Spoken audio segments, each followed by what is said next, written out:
With the Oceanos being one of the greatest air-to-sea rescues of all time, you would expect a movie to be made about it. Well, yeah, if everything goes well, it might be a real thing. Today I speak with André Pretorius, a filmmaker based in South Africa, who is working on developing a film about the sinking.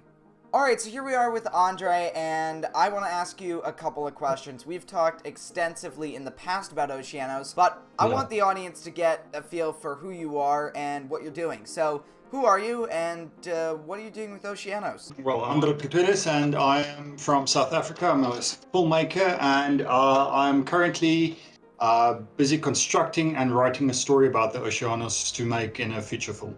Now, how did you discover the Oceanos? I know that you were alive during the time, and also you live in South Africa, so it must have been big news. Yeah, I have a faint memory of when it sank. That was in 1991, of course, and then I was 6 years old. And I remember there was this story about a sinking ship.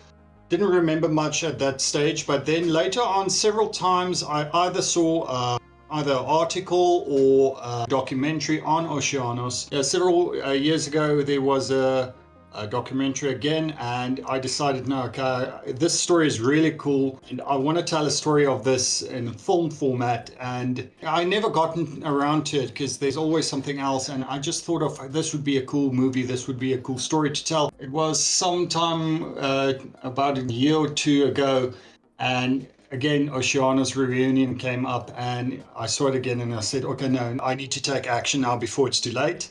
And I started contacting people.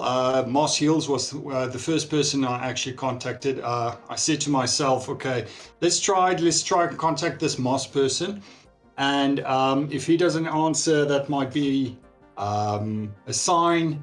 And then I contacted the most chatty, wonderful, friendly person who likes to talk about this. And it just went from there because he opened the gate.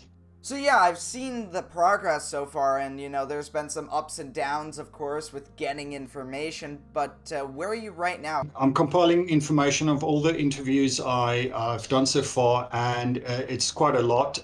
Lots of things overlap, and now I need to find the common thread between all the stories, see what's actually true and what's not, because there's been documentation regarding certain things about Oceanos, about certain people, and when I spoke to them, they denied it, or they had it completely different. So either they couldn't remember properly, or the information that someone else compiled was incorrect. So now I need to find out what is the most factual story to tell, and what will benefit the story as well, including supporting the facts and staying true to the whole operation itself. Now, I do want to talk about something that was pretty impactful in the research, and it's something that not a lot of people get to do when they're researching this story, and that is talking to the captain directly. So how was that experience? So yeah, I'm very lucky to actually gotten hold of him, and he mentioned to me what he felt during that day. He said what he was trying to do with the ship, trying to anchor the bow and wait it out, trying to contact people. But his story, kind of like I said, his story is still the same as what he told that day and afterwards. But it was still very interesting talking to him. Alright, so moving on from there, I want to ask, how is this film going to depict the story? It's such a large story, and you can't fit all of that into 2 hours. There's a few options I have at this stage, but I'm planning on having a multicast film, and the protagonists all work as a team, of course, trying to save everyone's lives. I will depict stories through certain characters that are known names. Some might not be the known names, but some of the people I interviewed. And I'm going to try and get the story across as truthfully as possible, but of course trying to stay true to the narrative as well, in a narrative way, in a fictional way. You can't tell the story too factual, of course, then it turns into a documentary.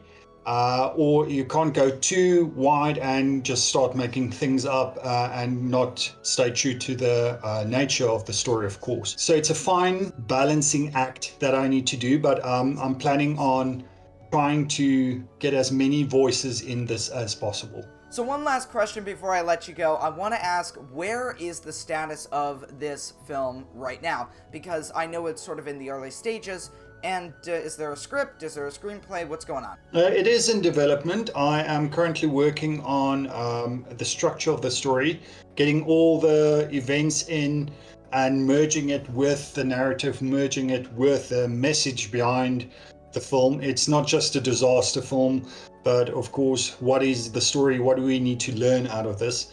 So it's a lot of planning. Like I said, I'm sifting through all of the interviews again, going through all my notes, trying to get as much as possible into the film to have a concise and cohesive idea through the events of Oceanos. So lots of work, lots of building still, but it's going great and I'm enjoying it a lot.